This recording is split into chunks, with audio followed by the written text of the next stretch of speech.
He used to be my errand boy in my first year of high school. My old classmate Jake introduced me as such at a mixer I attended after graduating from high school. Sighing, I stood there as he recanted this as if it were some heroic tale. He then insisted we go to the after party, but when I refused, he grabbed my arm forcefully, saying, "Come on, I'm inviting you." Just at that moment, a man with prominent tattoos got out of a luxury car and confronted Jake. "Hey, kid, what do you think you're doing to this young man?" After that, Jake found himself in a whole lot of trouble. My name is Tom. I'm a typical introverted high school boy, wearing black-rimmed glasses and often hiding my expressions behind my bands. I grew up in a household that was well known locally for being quite peculiar. In fact, I was raised in the kind of home where other kids were told, "You shouldn't play with him." As a result, I didn't have any friends during my elementary and middle school years. The reason for this stemmed from my father and our family home.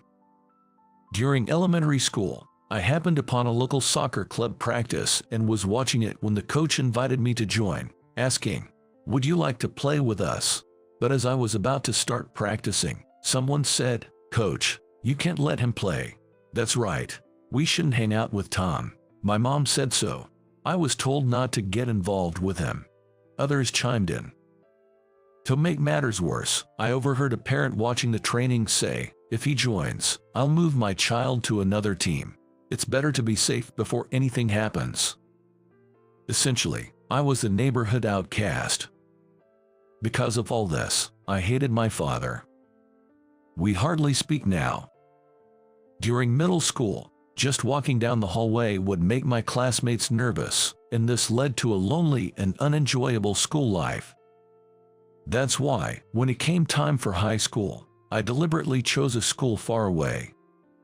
I was hoping for a fresh start in a place where no one knew me. The commute was nearly 3 hours one way, but I had to accept this as the condition for leaving my family home. I had envisioned a bright future, finally enjoying high school life. However, that bright future was shattered all too soon. After the entrance ceremony, I immediately fell and missed school. When I was finally able to return, about a week later, I found that cliques had already formed in my class. Moreover, most students at this high school had come from nearby middle schools, leaving me isolated as the newcomer who had missed the initial bonding. My dream of a bright high school life had crumbled to dust. Crushed, I resolved to just keep to myself and not dream any bigger. Being alone was nothing new to me. I just had to endure these 3 years quietly. I thought that as long as I kept a low profile, I wouldn't stand out, especially since I had always been introverted. But I soon faced two major issues. The first was that Maria, a girl who had also graduated from the same middle school and lived in my neighborhood, ended up in the same class, seated right next to me. While Maria and I had never been in the same class in middle school, she surely knew about my infamous family. I lived in fear of her revealing this to our classmates someday. Interestingly, the high school had a unique designer course, starting from the second year, similar to choosing between arts and sciences. This course has produced several famous designers in the past, and it is said that many students come to the school for this reason. Maria had apparently enrolled for the designer course at this school, and they happened to be in the same class and seated next to each other in the first year.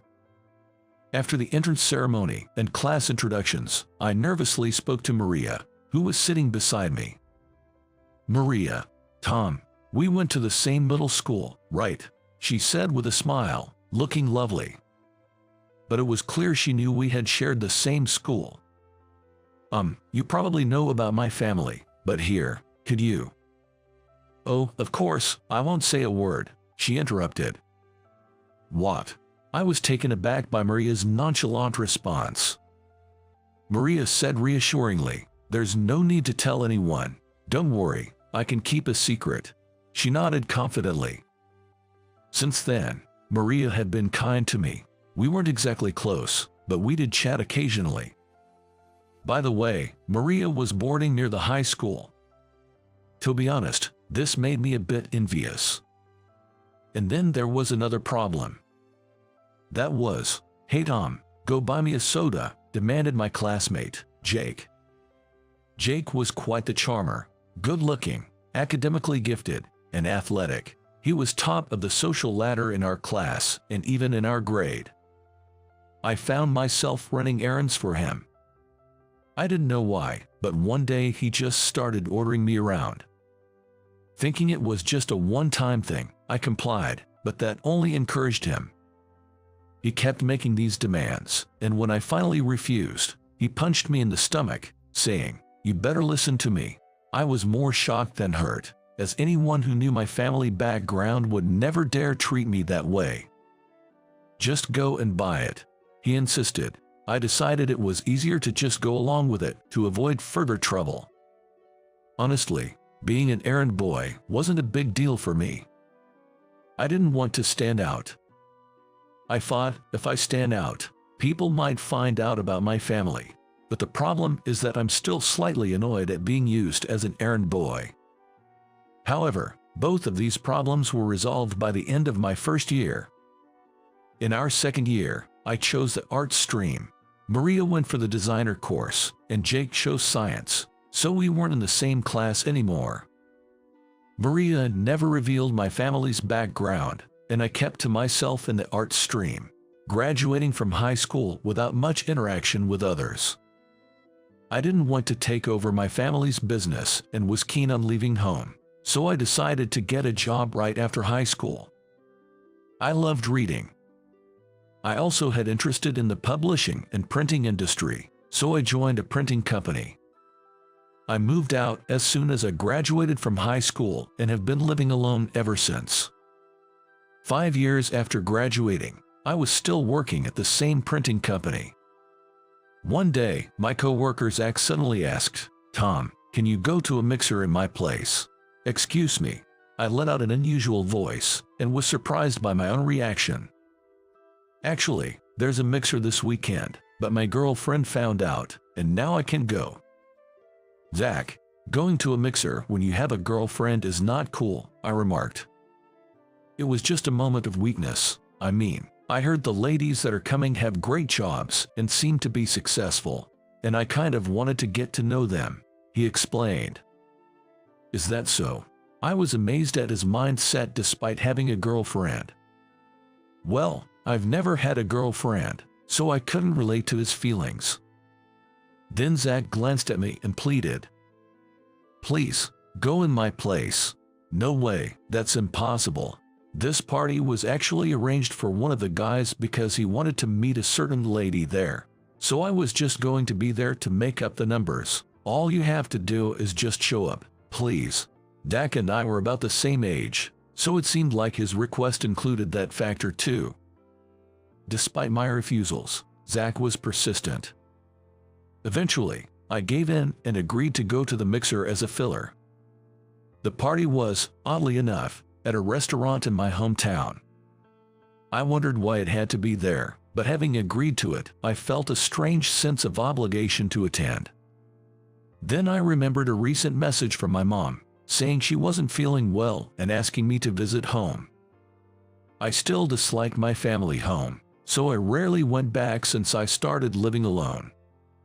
Well, since I'm going to be near home for the party, I might as well stop by afterward. Thinking this, I decided to inform someone about it. On the day of the mixer, I went to the meeting place Zach told me about, and to my surprise, there was Jake. "Tom, what are you doing here?" he exclaimed upon noticing me. I was stunned. Zach had mentioned the organizer was a guy named Jake, but I never expected it to be my old classmate Jake. "I'm here in place of Zach." "What? You're Zach's replacement?" he said, clearly surprised. "Dak is my senior at work. He asked me to fill in for him today," I explained. Jake muttered something under his breath, but I decided not to pay it any mind. Then, Jake suddenly told me, "Hey Tom, you know, I went through a lot of trouble to set up this party because I wanted to invite Maria. I've had my eye on her since high school, so don't mess it up for me. Apparently, Jake had been interested in Maria since our high school days. He had finally managed to get her to this mixer after much effort. His persistence was quite something. Just because you were in the same middle school doesn't mean you can get cozy with Maria. I haven't forgotten you two used to talk. Don't get in my way, he warned, although my interactions with her in freshman year weren't as close as he implied. Just occasional chats. Besides Jake and me, another participant, Chris, seemed to be a friend of Jake's. However, Chris was just there to make up the numbers, getting paid separately by Jake on top of his share of the costs. It was clear that Jake had put a lot of effort into this party. When we arrived at the venue, Maria and two other ladies were already there. Jake approached them, saying, "Sorry to keep you waiting." Then, Maria and I made eye contact. "Tom, it's been a while," she said. "Yeah, it has," I replied, my heart racing a bit. Maria had become even more beautiful over the past 5 years. She used to be more of the cute type in high school, but now she had matured into a stunning beauty. As soon as we entered the restaurant, everyone took their seats. The mixer began 3 ladies and 3 guys. We all raised our glasses for a toast and introduced ourselves. Right away, Jake pointed at me and said, "This guy, back in our freshman year of high school, he was like my errand boy," bragging about it as if it were some sort of achievement. "He still looks the same as back then, still the introvert," he added. "Yeah, he really does have that introvert look." The other 2 ladies besides Maria giggled as they seemed to mock me. Well, I was indeed an introvert in high school and still continued my style of black-rimmed glasses and bangs. My clothes weren't anything special either. In contrast, Jake was dressed quite elaborately, even wearing a gold necklace. He introduced himself as a university graduate preparing to start a business, but Chris quietly told me that he was actually still in university due to insufficient grades. Maria was working as a designer, and the other 2 girls worked at an apparel store. As Jake had claimed he was targeting Maria, he kept glancing her way while boasting about his heroic deeds. However, Maria herself didn't seem to be enjoying it at all, just sipping her juice throughout. You could tell she wasn't having fun just by the atmosphere. Jake kept making fun of me, and before we knew it, the 2-hour course meal was over, and we left the restaurant. My first mixer, but ironically, it wasn't fun at all. While Jake and the others were getting excited saying, "Let's have an after party," I thought it was enough to have attended the main event. I should visit my mom's place now. With that thought, I started to leave. Suddenly, Jake called out, "Hey, errand boy Tom, we're going to have an after party." To which I replied, "I can't go. I have something else to do." "What? There's nothing more important than an invitation from me," he retorted, grabbing my arm tightly. "Maria said she'll go if you come. Just come along," he insisted. I wondered why Maria would say something like that, but I had an important task to check on my mom. "I'm sorry, but I really have an unmissable task," I was about to explain. But suddenly a very deep voice interrupted us saying, "Hey kid." Turning towards the voice, I saw a group of about 5 intimidating-looking men. All dressed in black suits, one with a bald head and tattoos showing from under his clothing, another with a scar on his cheek and black sunglasses. "Let go of that man's arm," the leader with the scar demanded. Jake immediately turned pale and hastily let go of my arm. He stammered. "You little brat, don't get too cocky." Then, all 5 men turned to me and said, "Young master, we have come to pick you up." "I didn't need so many of you to come, but thank you for coming," I responded. "Hearing that the young master is here, we will come no matter where he is," they replied. "Young master." Jake sat down on the spot, his legs giving out. It's no surprise Jake reacted this way. As they called me, I am the young master. My family runs the mafia group Williams, and the group was famous in my hometown. My father is the current leader of the Williams. As his son, I am known as the young master, a title well known locally since my birth, as my father was already the leader by then. By the time I was born, my father was already the leader, so my position was well known in my hometown. Thanks to this, I was avoided in elementary and junior high school as the son of a mafia family, and I could not make friends. That's why I chose a high school where no one knew about me. Seeing Jake's reaction, I realized once again that choosing a distant high school was the right decision. Hey kid, the young master said he's not going, so don't try to force him. Besides, he has important matters to attend to right now. Don't get in his way. Justin, a notorious tough guy of the group known for his bald head and black suit, shouted at Jake, who was still on the ground, trembling like a leaf. Looking around, I saw that a crowd had gathered, and the two girls and Chris, who had come to the party, were gone, apparently having slipped away amidst the commotion. Shall we depart, young master? Yes, let's go, I agreed. I was following the group's head, Ken, to the car. A typical black luxury vehicle. Then, turning to Maria, I said, "Would you like a ride, Maria? We can drop you off if you'd like." "Really? That would be great, thank you," she replied. I hadn't realized it, but Maria had been there the whole time during the commotion. "You were here, Maria. How could you not notice, Tom? I've been here the whole time. I thought you might have run away, considering these mafia guys showed up." "I'm used to it, don't worry. Everyone from the Williams has always been kind to me." It seemed Maria wasn't afraid of mafia at all. Maria and I ended up sitting together in the back seat. She was getting along well with the group members, talking animatedly. Honestly, it seemed like she was even closer to them than to me. "Do you often visit my house, Maria?" I asked. "Actually, your mother often buys clothes I design. Because of that connection, I've been invited to your house and have always been treated kindly by everyone from the Williams," she explained. I was surprised by her words, unaware of this connection between her and my mother. Maria has become quite a popular designer lately. The master's wife has been saying how she misses not being able to see her as often. One of the members commented, "I've been too busy to visit recently, but if you're heading there now, can I come along?" Maria asked. Of course, the master's wife will be delighted.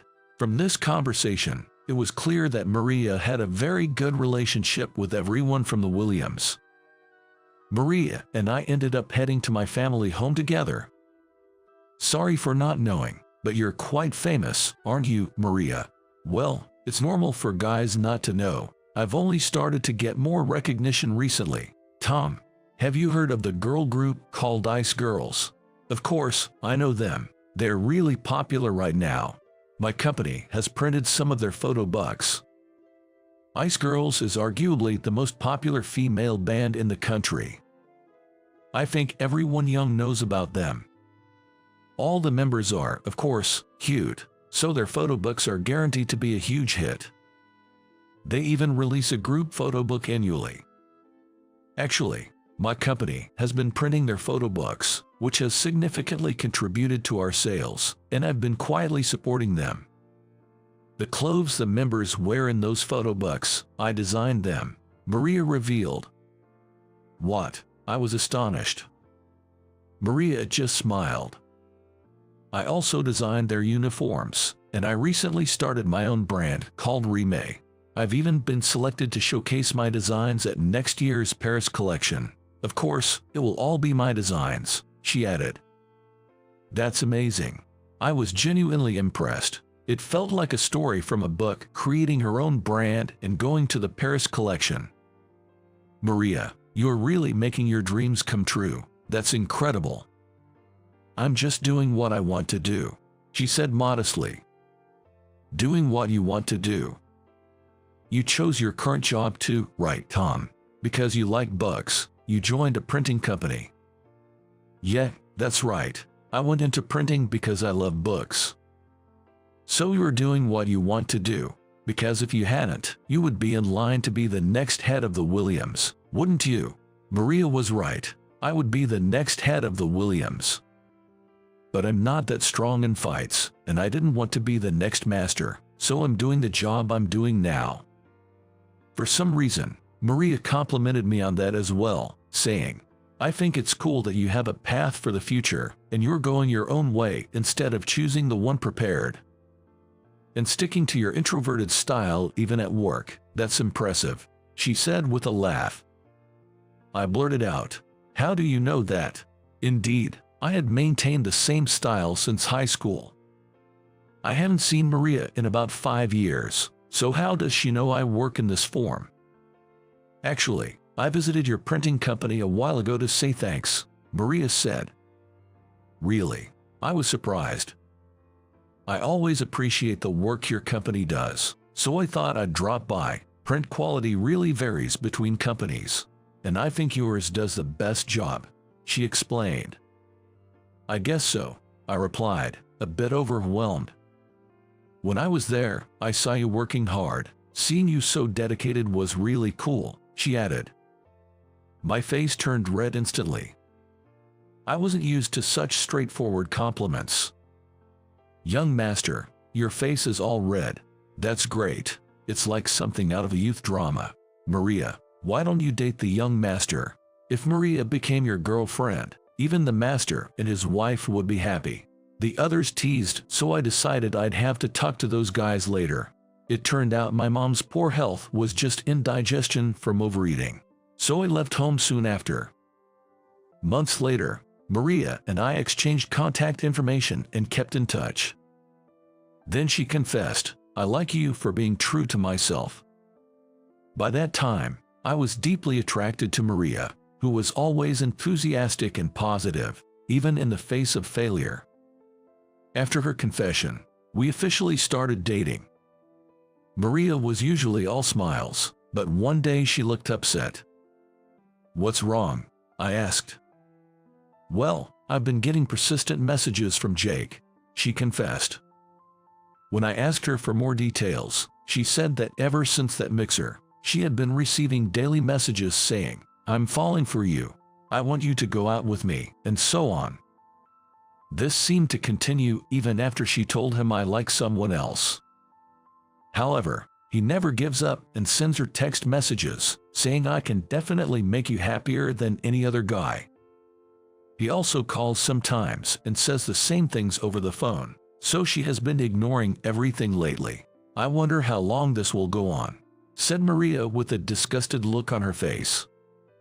I wanted to do something about Jake bothering Maria. One day, Maria and I were at a cafe.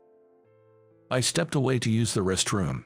When I returned, I found Maria being bothered by someone. I've told you, I have a boyfriend now. Leave me alone, she insisted. But I'm better for you than he is. Come on, go out with me. I've liked you since high school. The man persisted. It was Jake who was bothering Maria. I was shocked to see him there. But I'm happier with my boyfriend than I could ever be with you, Maria responded firmly. Come on, just go on a date with me. I want to brag that I'm dating the popular designer Maria, Jake pleaded. He was grabbing her arm like he did at the mixer. That's when I quickly approached and placed my hand on Jake's shoulder. What do you think you're doing to my girlfriend? I smile at Jake, who turns around as if in a panic. Who are you? Jake was startled. It might be hard to recognize me, but I'm Tom, I revealed. What? That introvert Tom? That can't be. Jake was in disbelief. Maria styled me. Looks good, doesn't it? I said, referring to my new look. Maria had been styling me ever since we started dating. Her expertise as a designer had transformed my appearance, earning praise even at work. I also changed my hairstyle and started wearing contact lenses. As Maria has insisted, it suits you better.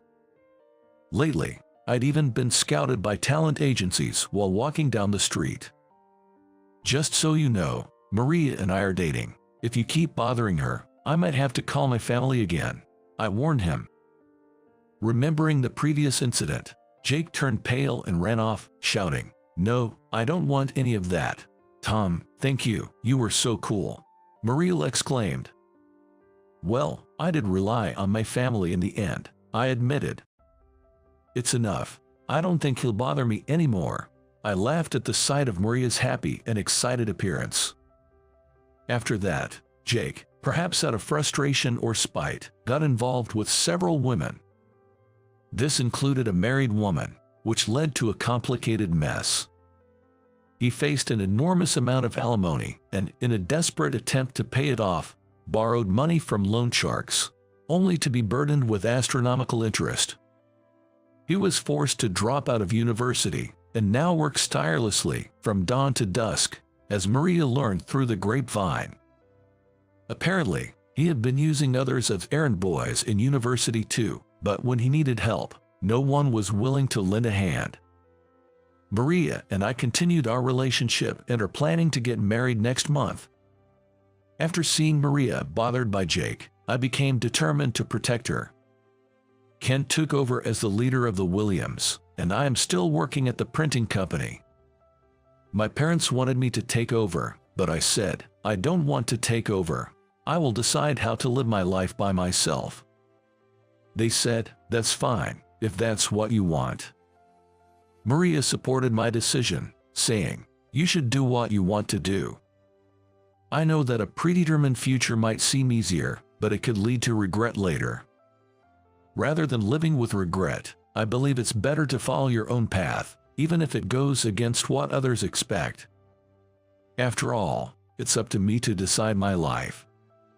There may be many challenges ahead, but I choose to pursue what I truly want, rather than making choices I might regret later.